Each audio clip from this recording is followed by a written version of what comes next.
దావీదు ఏం చేసి ఉపవాసం ఉండి అంటే ఎలా పుట్టింది ఇది? ఫేక్ కాదు, ఇది రియల్ ఫాస్టింగ్ అనుకొని ఇప్పుడు దావీదు టైం చూస్తాడా? 3 అయిందా లేదా అని గడియారం వంగి చూస్తాడా దావీదు కూర్చొని? చూడటం, పాస్టర్ గారికి ముగించేయండి సార్ మన్నా తాగేద్దాం అంటాడా? అంట కదా. మరి ఏంది ఇప్పుడు ఈ ఉపవాసం ఎలా స్టార్ట్ అయింది ఇది? Yes, it's natural. నీకు ఒక ఉపవాస దినాన్ని నిర్ణయించుకోవడం కూడా జరిగింది బైబిల్ గ్రంథంలో. కానీ ఆ దిన నిర్ణయానికి ముందు వాళ్ళ హృదయంలో ఒప్పుకోలు వచ్చింది. అరే నేను పాపిని, ఇప్పుడు నేను ఎక్కడికి పోవాలి? పాపిని, నేను రోగిని, ఎక్కడికి పోవాలి? హాస్పిటల్కి పోవాలి. రైట్? నేను పాపిని అని గుర్తించిన వెంటనే ఎక్కడికి పోవాలి?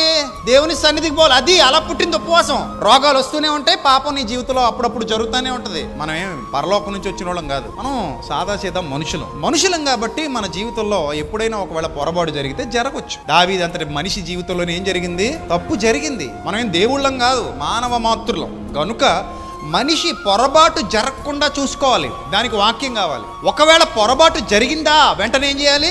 నిలబడాలి, తప్పు దిద్దుకోవాలి, తనను తాను కట్టుకోవాలి. పడిపోయిన స్థితిలో ఉండిపోవడానికి వీలు లేదు, బయటికి రావాలి, మారు మనసు పొందాలి, దేవుని ఎదుట ఒప్పుకొని విడిచిపెట్టాలి. అది మనందరి బాధ్యత, రెస్పాన్సిబిలిటీ. సో అలా నేచురల్ గా పుట్టింది దావీదు గారి జీవితంలో ఉపవాసం పుట్టింది. అర్థమైందా? మీ బ్రతుకుల్లో కూడా అలా రావాలి ఉపవాసం.